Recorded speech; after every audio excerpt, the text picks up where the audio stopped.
tampaklah suatu tanda besar di langit. Seorang perempuan berselubungkan matahari dengan bulan di bawah kakinya dan sebuah mahkota dari 12 bintang di atas kepalanya.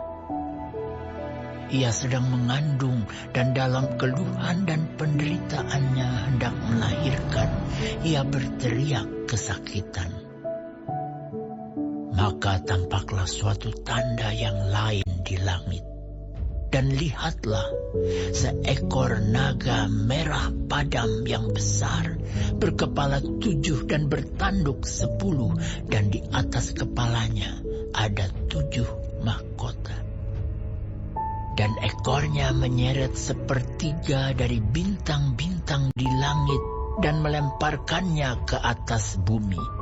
Dan naga itu berdiri di hadapan perempuan yang hendak melahirkan itu untuk menelan anaknya segera sesudah perempuan itu melahirkannya.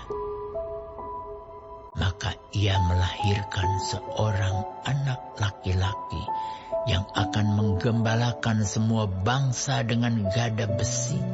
Tiba-tiba anaknya itu dirampas dan dibawa lari kepada Allah dan ke tahtanya.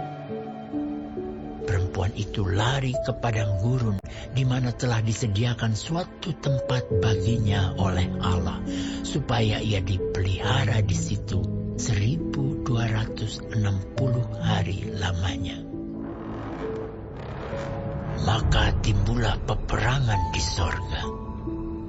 Mikael dan malaikat-malaikatnya berperang melawan naga itu, dan naga itu dibantu oleh malaikat-malaikatnya, tetapi mereka tidak dapat bertahan.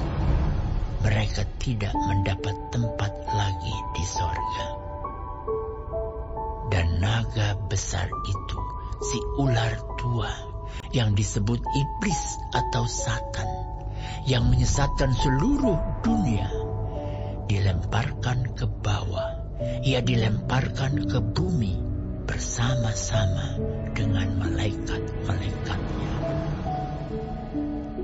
Dan aku mendengar suara yang nyaring di sorga berkata, "Sekarang telah tiba keselamatan dan kuasa dan pemerintahan Allah kita, dan kekuasaan Dia yang diurapinya. Karena telah dilemparkan ke bawah pendakwa saudara-saudara kita yang mendakwa mereka siang dan malam di hadapan Allah kita. Dan mereka mengalahkan Dia oleh darah anak domba dan oleh perkataan kesaksian mereka.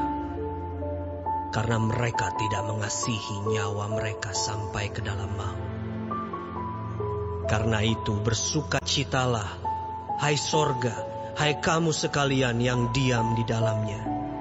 Celakalah kamu, hai bumi dan laut, karena iblis telah turun kepadamu dalam geramnya yang dahsyat, karena ia tahu bahwa waktunya sudah singkat." Dan ketika naga itu sadar bahwa ia telah dilemparkan di atas bumi, ia memburu perempuan yang melahirkan anak laki-laki itu.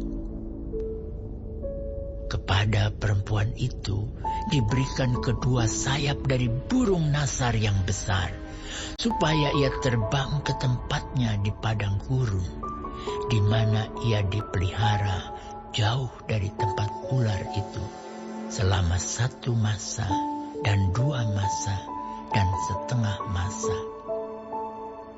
Lalu ular itu menyemburkan dari mulutnya air sebesar sungai ke arah perempuan itu, supaya ia dihanyutkan sungai itu. Tetapi bumi datang menolong perempuan itu. Ia membuka mulutnya dan menelan sungai yang disemburkan naga itu dari mulutnya.